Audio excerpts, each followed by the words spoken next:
Ba ay tataya? Nako mga bossing ko, nire-recommenda ko po ito, dahon ng laurel na may nakasulat na 168 at ganoon din po ang isang baso na asukal. Alam niyo po ba mga bossing ko na ang asukal ay for abundance ang dulot. Ang dulot niyan ay maraming pera. Kaya ang madalas nga po ng mga inaalay, lalo na sa mga santo or kaya sa mga good berries, mga bossing ko, ay mga tsokolate. Or kaya sa mga santo ninyo, kasi ang dulot niyan ay swerte. Ang mga matamisin, maswerte po yan mga bossing ko, ang dulot niyan ay kasaganahan. Mainam na meron po kayong ganito mga bossing ko ng asukal at ganoon din po ang ating dahon ng laurel.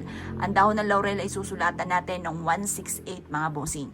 Ito po mga bossing ko, isa sa mga magdudulot sa inyo ng swerte at tagumpay sa buhay. Kung mailap ang swerte, lalo na sa pera, gawin nyo po ito. Napaka-epektibo nito. Bago ka tumaya, gawin nyo po ito. Kumuha ka ng isang dahon ng laurel at pagkatapos ay lagyan nyo po ito ng konting asukal. At pagkatapos ay saka nyo po siya sunugin.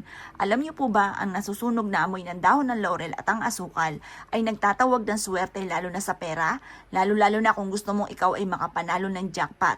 Proven po ito mga bossing. Mas mainam kapag ginawa nyo po ito, ikaw ay naniniwala at mula sa puso ang pagganap. Kaya minsan hindi po tumatalab dahil may alinlangan ka. Hindi ka naniniwala pero gumagawa ka pa rin. Kaya kung ikaw hindi naniniwala, huwag kang gagawa dahil maaaring masasayang na ang effort. Kasi may mga tao hindi naniniwala pero gumagawa pa rin. Tapos habang gumagawa, nagkakaroon na siya ng alinlangan. Nako mga bossing, kapag gano'n ang sitwasyon, huwag ka munang gagawa. Pero kung ikaw naniniwala at ikaw ay mananaya, gawin niyo po ito. Gawin niyo ito ng pasikreto lamang. Kasi ang aroma po niyan ay nagtatawag ng swerte ng jackpot. Proven po ito mga bossing ko, basta naniniwala ka at positive ka sa lahat ng bagay. Mainam na gawin niyo po ito ng Tuesday o Friday. Pero kung busy ka sa mga ganyang araw, gawin niyo siya kung kailan ka tataya. Pero umaga niyo lamang po siya gagawin. Napaka-epektibo po nito mga bossing at 100% magtutuloy-tuloy. Ang daloy na swerte lalo na sa pera. Kung ikaw ay negosyante, panalo ka po dito. Dahil ito po ay nagtatawag ng swerte lalo na sa pera. Kung halimbawa, ikaw po ay magbubukas ng negosyo, gawin niyo po ito.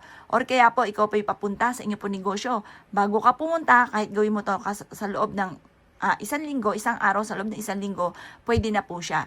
Bago ka pumunta sa inyo po negosyo ay mag-wish ka at magpauso ka po nito mga bossing ko ng dahon ng laurel na meron pong asukal. Makakatulong po yan para ikaw po ay magkaroon araw-araw na malaking benta. Kapag naman sa usapin ng negosyo, gawin mo ito ay Monday para panimula mga bossing ko na ikaw po ay suswertihin, magiging matagumpay. Ay siya, kung ikay gagawa ng gatong mga pamamaraan, good luck po sa inyo po lahat.